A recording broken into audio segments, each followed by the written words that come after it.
सौरभ, मैं बहुत ईमानदारी से ये मानता हूँ कि सन 77 का JNU और उसके बाद करीब उसके कई साल बाद तक का JNU एक अद्भुत प्रयोग था, और ये हमारा दुर्भाग्य है कि हम उस प्रयोग को देश में और जगह दोहरा नहीं पाए।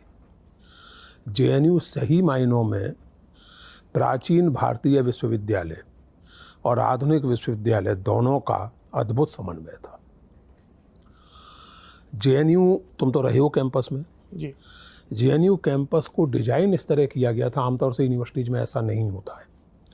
JNU कैंपस को डिजाइन इस तरह किया गया था कि स्टूडेंट्स और प्रोफेसर साथ साथ ही रहते थे।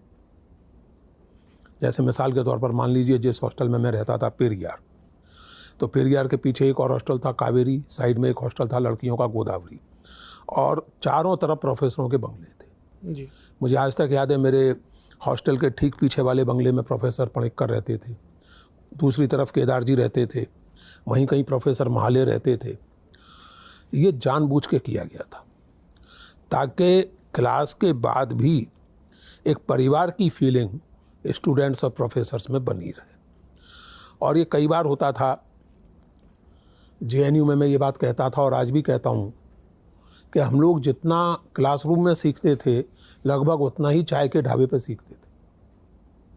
JNU में जो उस समय चुनाव लड़े जाते थे तो चुनाव लड़ने के लिए अलग से पढ़ना पड़ता था, क्योंकि JNU के चुनाव इस विषय पे होते थे कि मार्क्स सही थे या गांधी, लोहिया सही थे या नेहरू, स्टालिन सही थे या ट्रॉट्स्की।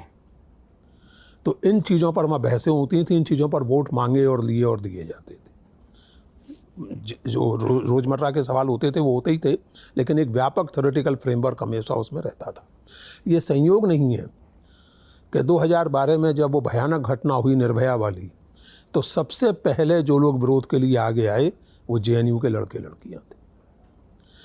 JNU इस तरह डिजाइन किया गया था, और केवल मैं फिजिकल डिजाइन की बात नहीं कर रहा हूँ, केवल टॉपोग्राफी की नहीं, उसकी पूरी परिकल्पना इस तरह की थी कि आप पढ़ाई करें, गहरा अध्ययन करें, निरंतर संवाद करें और दीन दुनिया से जुड़े रहें।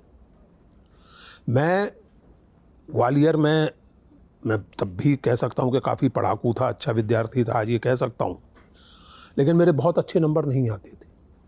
कारण 3 घंटे में आपको सारा ज्ञान अपना रख देना है जो भी आपने पढ़ा है।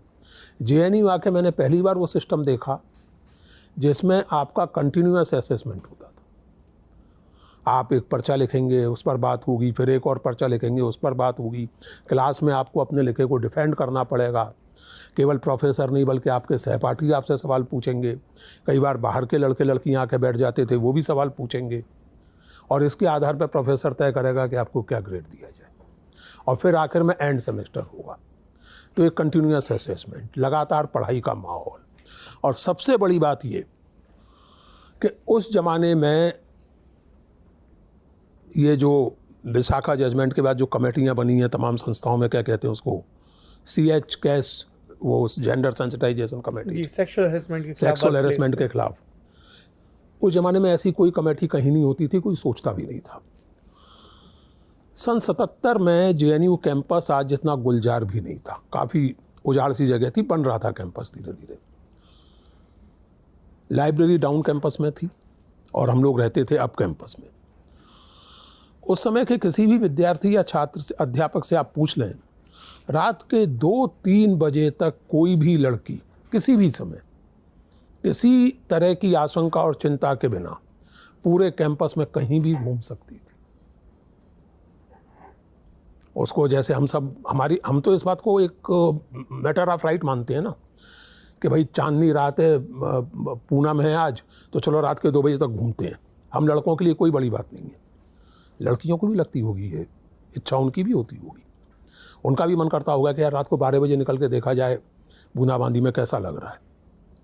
लेकिन हिंदुस्तान में कितनी जगह ऐसी हैं जहाँ इस तरह लड़कियाँ निकल सकें। JNU ऐसी जगह थी।